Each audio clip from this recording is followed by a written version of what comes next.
Hello. Okay, so going on to the next chapter 16. Oh, and we also have something fun planned today. We're going to go rock climbing. There's a rock gym.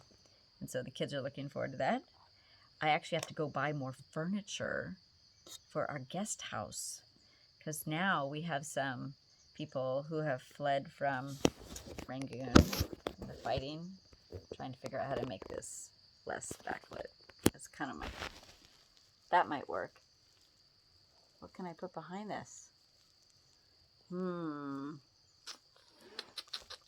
Actually, I put something in front of it. It's what I'm supposed to do. Hang on. Hang on. Got a bunch of books.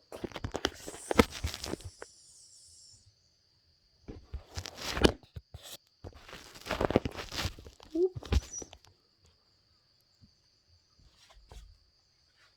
that help at all?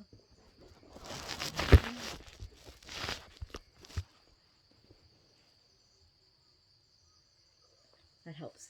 Okay. Yeah. So my friend over there in the guest house, she's a Karen lady who was elected to parliament and then now part of the new cabinet in the Burma government. They're forming the new government even now, or trying to. Those who have been exiled out of their posts put together a parliament, and she had to come here by plane. I think I mentioned that earlier. But anyway, and I think someone else is going to come soon also. But there's like no furniture in the guest house because it's basically a guy's bunkhouse, clubhouse thing. And it's jokingly, I said it's like a prison cell. So now that Songkran's over, oh, and Songkran is so depressing now. There's nothing because it's all this lockdown stuff. And so, anyway, for 2 years, we have not had Songkran in Chiang Mai. Yeah, true story. And I'm even afraid to go, like, let kids run around splashing because people get really upset. So, sad. But anyway, on the good side, things are open again. So that's a good thing. I can go buy cushions and things. And then we have a second guest house. We had a bunkhouse when you were here. And then we have another guest house, 2 rooms and a kind of a 2 apartment, like a duplex kind of idea. And then this is a third one, also a duplex triplex. It's got like a third room. And so I'll have to get furniture for that eventually, so I can even start getting stuff for the old bunkhouse for this lady to put in there. Anyway, so that's kind of about today's. And then there's Sammy, the yoga lady, wants to take her kids to the rock gym, and then a bunch of other kids also. So I guess this was going to be the day the parents belay and the kids climb. So I'm torn between shopping for furniture and helping the massive children climb in the gym. I can pray, Lord, help me to know what to do with my time today. That's the best. So, okay. And then now, Peter, since he did his algebra yesterday, well, we have to do other subjects that we've not been doing. Poetry. That's our literature section, poetry. It's getting better. It was really tedious and kind of structural. Now I think it's might be interesting. I don't know. We're really skimming through it quickly. We're just trying to glean some of the words and the vocabulary, like ode, apostrophe, eulogy, sonnet, various sonnets, all those kind of types of poems. So he's familiar with them. And I know there's some really good, like, the contemporary poems. But anyway, you can only spend so much time on things. So, okay, now it's time for chapter 16. And it says, but indeed, through it all, God does make known to us wonderful resources of His mercy. He does help us beyond all that we can ask or think by the kindness and gentleness that teaches others to show. He teaches others to show us. And by the light of the changes, the look of all things, and by the uplifting power of His grace, and by showing us our task in life, and by setting us to help and think for others. So in all these ways, he bears us on from day to day. And it is just from day to day that we have learned to hold on, not looking into or puzzling about the further distances of this life, but by doing our best each day, with each day's task and each day's duty, trusting God to give us the strength and light for which each day we need. That's from Francis Paget, Bishop of Oxford. Okay. An angel touched me, and he said to me, "The journey, pilgrim, is too great for thee, but rise and eat and drink. Thy food is ready here, thy bread of life, thy cruse of water clear, drawn from the brook that doth as yesterday flow in the way. O cake of bread, baken on coals of fire, sharp fires of love, O water turned to wine, and can it be such food is daily mine? That never, never can the journey be too great for me. And I shall go in strength of that pure food, made mine by virtue of the sacred rood, up unto the mount of God, where my Lord's face shall shine on me in my low place, down at his feet, who was my strength and stay through all the way.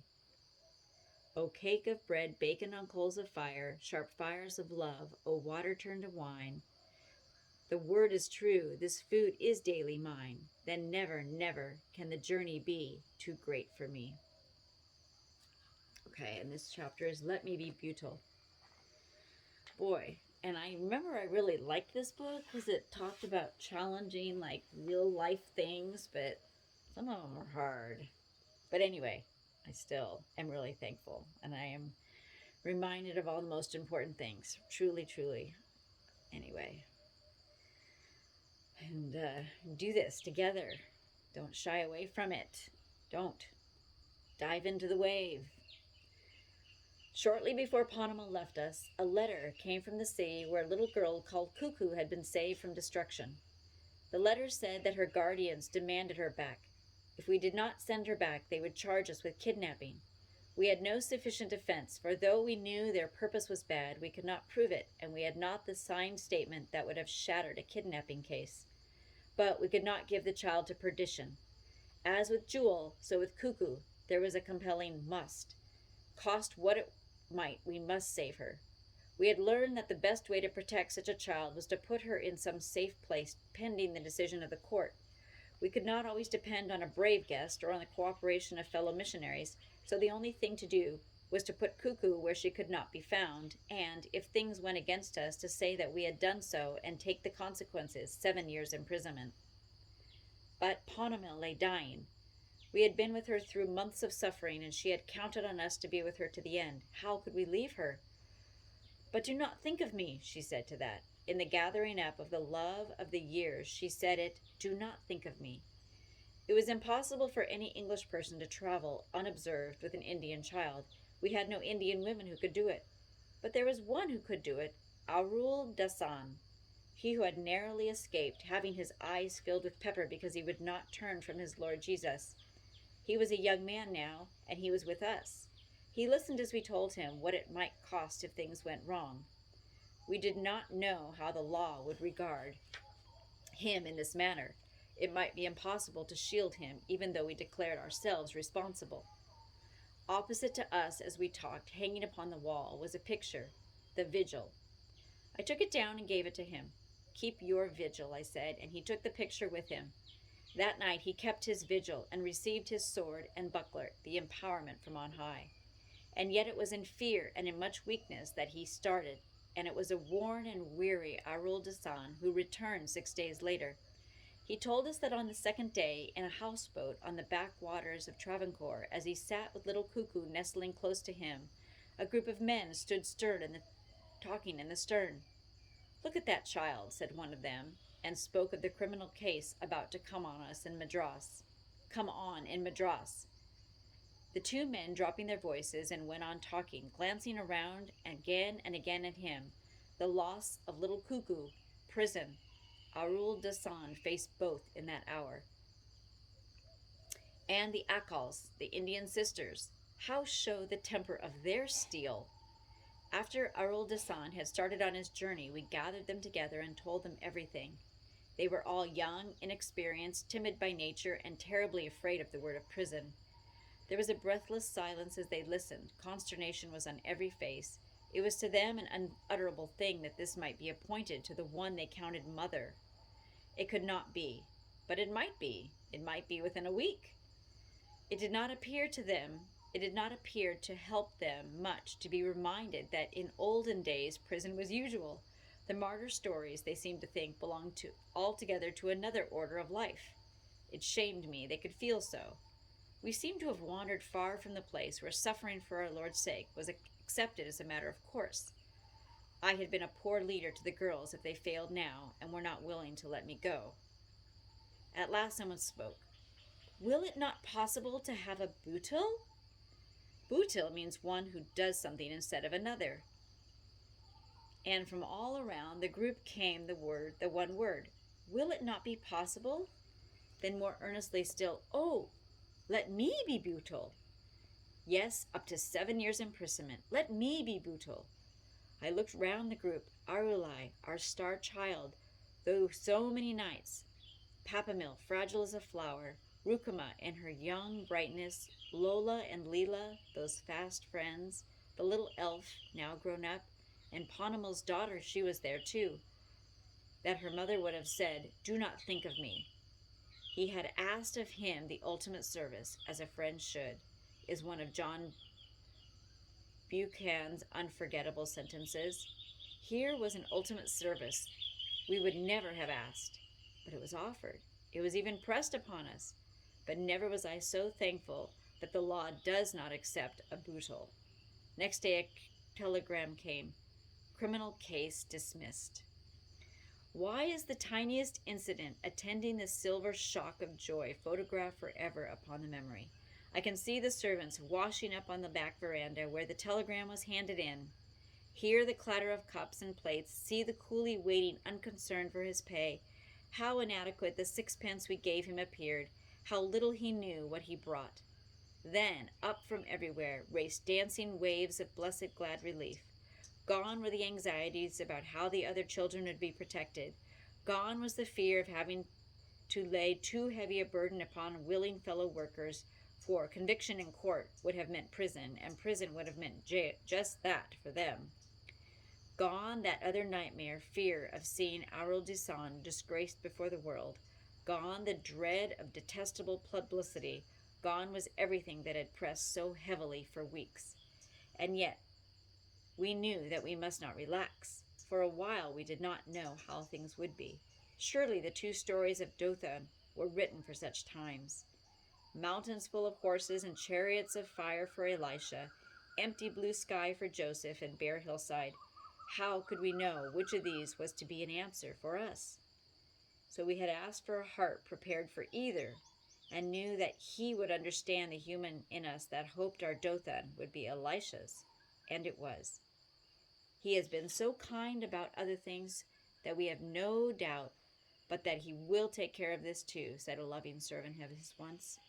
The word would have been fulfilled either way, but it was with profound relief that we all welcomed the wonder that met us now. The guardians did not appeal to the civil court, as the magistrate who dismissed the criminal case had advised them to do so. His advice appeared to have fallen on deaf ears. Who deafened the ears? Who opened the eyes of the young man that he saw? Among the gods there is none like thee, O God. There is not one that can do as thou hast doest. When we were sure that all was safe, the friends who had sheltered Cuckoo sent her back to us. We met her at a big junction in the midst of the usual crush and clamor of a railway station. When first she caught sight of us among the crowd, there was a whoop, a wild leap into our arms, and a joyful jumble up of hugs with all 4 limbs at once. When we had liberty and leisure to look around, we saw a crowd of smiles. Blessed forever. Oh, I'm going to cry at this too. Cry at everything. Blessed forever be the cord that binds those who yield to its mighty bonds one to another. Do not think of me. Let me be butil. The love in such words is eternal. This is a thread of our gold cord. Wow, lots going on in their lives. The next chapter. chapter 17? Yes, we just did 16. This is 17. It's called The Finances of the Odd Sparrow. Okay, tomorrow. Okay, love you and have a good day.